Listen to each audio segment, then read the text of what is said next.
physical danger one time.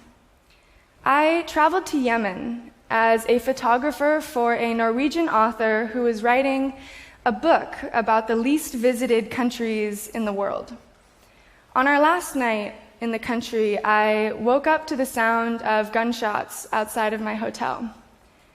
I jumped out of bed and ran to the window to see that there were 50 or so men congregated in the parking lot, yelling and pushing each other around with 6 cars with flashing headlights, blocking the only exit.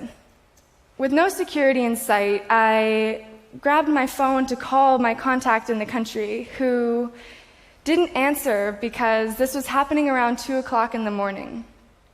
I could hear voices outside of my hotel room, even though I knew that we were the only people staying in the hotel. That was the first time I had ever heard a fully automatic weapon discharged.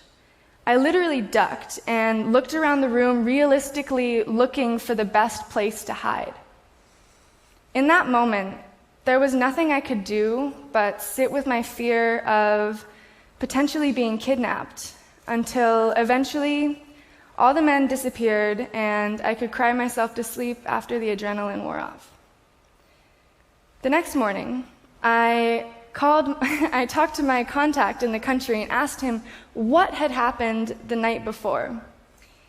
He responded with, "Oh, that was just a wedding party."